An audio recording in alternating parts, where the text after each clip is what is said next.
Alors, Be'at Hashem, le Zohar de ce matin, Parashat Lech Lecha, Patach ve'amar. Rabbi Shimon, il nous dit, Nafshi iviticha balayla. L'âme, elle languit Hashem la nuit. L'âme, elle languit Hashem. Pourquoi? L'âme, avant qu'elle descende dans ce monde, d'où ce qui vient? Des sphères très élevées, et elle est tachat kiseh kavod, sous le tronc céleste. Seulement, Akadosh Baruch Hu lui dit à l'âme, ma fille, il faut que tu descendes dans le monde, il faut que tu te fasses un petit compte en banque de mitzvot, et après tu remontes. Pourquoi? Le Zohar explique, la neshama, l'âme, est la honte d'Hachem, car Hachem nourrit la neshama. Il nourrit la neshama. Et maintenant, la Gemara dit, le Zohar il dit, et la Gemara, l'Yerushalmi, il explique que quand quelqu'un te donne toujours quelque chose de gratuit, à un certain point, tu as honte de lui. Quand quelque chose est toujours gratuit, à un certain point, tu te réserves. Tu dis, la neshama, comme Hachem est en train de la nourrir, lui donner son manger spirituel, à un certain point, il a honte. Qu'est-ce qu'Hachem il dit à la neshama? Ma fille, descends sur terre, fais-toi des mitzvot, mets tes tefillim, fais le Shabbat, mange kasher. Tu vas avoir un petit compte en banque, et quand tu vas monter, je vais te payer pour tout ce que tu as fait toi. Et là, tu as acquis ton pain, tu as acheté ton pain. Okay? Alors, la neshama, le soir, elle languit Hachem. Oui, elle est ici pour une mission, mais le soir, tu dors. Quand tu dors, tu peux pas mettre le tefillim. Quand tu dors, tu peux pas lire le schéma, tu peux pas t'asseoir dans la soukha. Alors, la neshama, elle dit, maintenant je suis libre. Je vais aller visiter mon père. Avinu Sheba Shamayim, mon père céleste dans le ciel. Je vais aller visiter Hachem.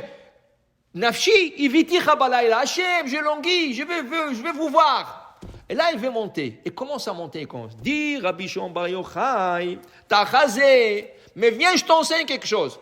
Quand elle commence à monter, on l'arrête dans de certains niveaux.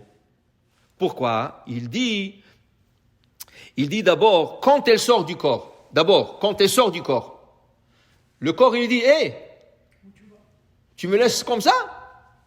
Là, le corps, sans la neshama, il peut quitter ce monde aussi. Alors, comment tu le... Il dit non.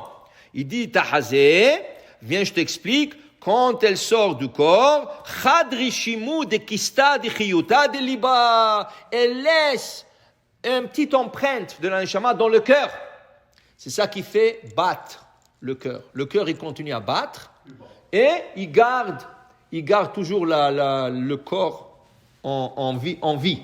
Ça. Après, Venafsha azla, et la neshama, elle monte, ou ba'ya le saleka, elle peut monter, vekama dargin et saleka. Elle a beaucoup de niveaux, beaucoup de sphères à transpercer. Okay? Mais il te dit, une seconde, si cette neshama ista'avat, elle s'est impurifiée pendant la journée, elle a fait des péchés, qu'est-ce qui arrive? On l'arrête. Le malachim dit, tu ne peux pas aller plus loin, tu dois t'arrêter ici. Si elle est pure, on lui donne plus d'accès. Plus que la neshama a fait plus de mitzvot en journée, et plus que elle ne s'est pas impurifiée ou tachée l'âme, elle monte plus haut. Le problème pour ceux qui n'arrivent pas à monter des osphères, ils rencontrent des anges. La neshama rencontre des anges. Et c'est des anges qui racontent des mensonges à l'âme. Ça veut dire quoi? Ça veut dire qu'on fait des rêves. On rêve tous. Le rêve est 1/60 d'une prophétie. Mais ça dépend quel rêve.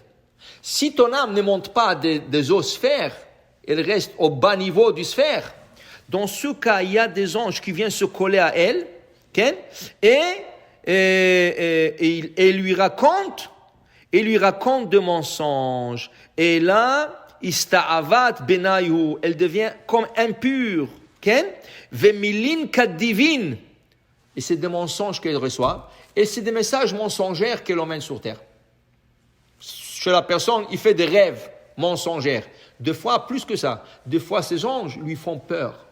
Et là, ça vient le cauchemar. Tout ça, parce qu'en journée, elle n'était pas assez méritante à faire des mitzvot. Et quand elle monte la nuit, on ne lui laisse pas à monter très haut. Mais celui qui a purifié son âme, Zakaat La nafshat de zakat, les saleka, celle qui a du mérite de monter, itchazeat kame de savar apeyomim, vidavaka berote itchaza betiofta. Là, elle monte très très haut, elle arrive à des niveaux, on lui montre des choses qui sont très vraies, de prophéties, on lui montre des choses qui peuvent arriver, de ça. Alors il te dit qu'il faut se purifier en journée.